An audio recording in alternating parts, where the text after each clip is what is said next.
Well, we are hearing from the 9-year-old boy this morning who was trampled and mangled by a pack of pit bulls. Yeah, Colby Prince is home from the hospital with dozens of stitches all over his body, and he's showing us what happened when the dogs attacked him earlier this week. And I must warn you, these pictures are pretty darn graphic. Oh, it hurts for me to try to walk and move.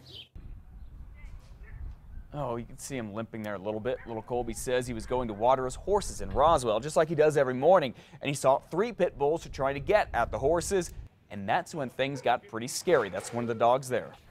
They start coming at me. I tell them no. They stop for a little bit. Then they start coming at me and start jumping on me. And once they figured out that I can't really protect myself, they started biting me.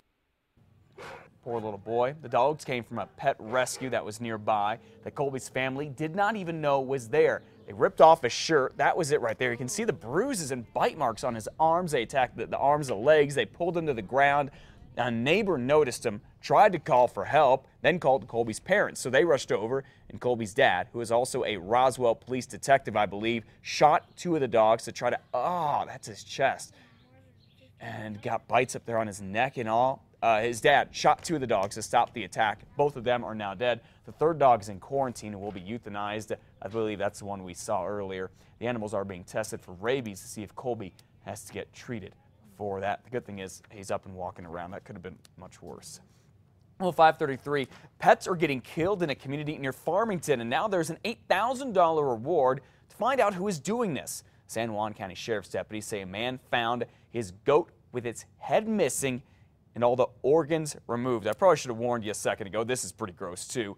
That was at the beginning of the month. And then last month, the 7-year-old puppy, Boo, went missing and was later found decapitated. Now, it gets even weirder. There wasn't a lot of blood near the bodies, and neither head has been found. Animal Protection of New Mexico is now offering $8 grand to catch who's ever behind this. Hope they do. 5:34 is now the time. Roughly over 600 guns met their demise when a bulldozer rolled over them in Santa Fe this week. The guns were from the city's first ever gun buyback program last year. People traded in all types of armor for Visa gift cards. Police say it was a struggle trying to figure out how to safely dispose of the nearly 2 tons of guns. They say crushing them, then burying them in tons of city waste is the most cost-effective way to do it. People trusted us with these weapons, and that we're fulfilling that commitment that they won't ever be on the streets again. Just so you know, 50 antique guns from the buyback were donated to the New Mexico Military Museum. Another 50 went to the State Crime Lab to help in any ballistics investigations. If buildings could talk, the Anasazi in downtown Albuquerque would have quite the story to tell, and now it finally has people living there. Maybe they'd listen. In case you missed it, the Anasazi is this 9-story building at 6th and Central.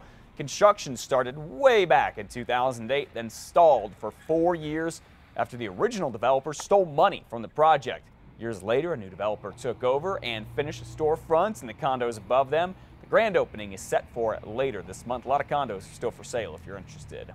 And some good news for the economy here in Albuquerque as home prices continue to rise.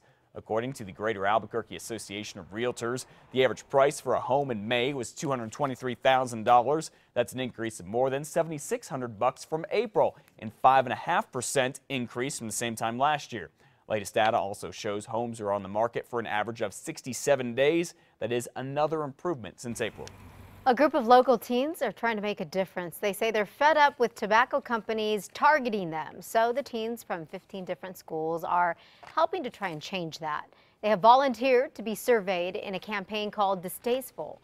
It's funded through the state health department, which is on a mission to extend a ban on flavored cigarettes to all flavored tobacco products.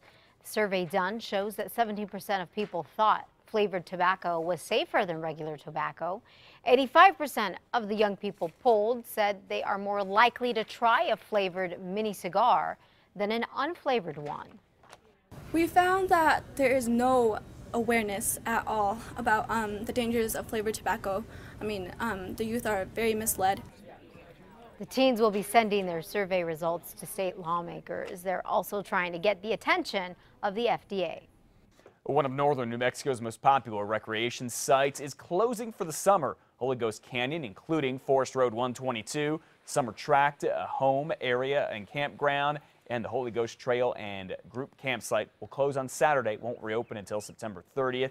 This is because of last year's Tres Lagunas fire. A rehab team is recommending that the area be closed during the rainy season for the next few years. The canyon is north of Pecos in the Santa Fe National Forest. Well, are you looking for something to do this evening with the kids? The city of Rio Rancho is holding a Movies Under the Stars event. It starts today at dusk. They'll be showing the movie Hoot, starring Luke Wilson, on a large inflatable screen set up at Cabazon Park. They will also be showing other family-friendly movies throughout the summer. And Bernalillo County will also be showing movies in the Mile High Little League Park. They'll be showing Cloudy with a Chance of Meatballs 2. That's tonight from 7 to 9. That park is located at 725 Wantabo Northeast. And at the same time, tomorrow, they'll be showing Monsters University at Sandia Park on La Madera Road. Be sure to bring lawn chairs, blankets, foods, and drinks. That one, Sandia Park, is what, in the East Mountains? It's in the East Mountains, yeah, right off.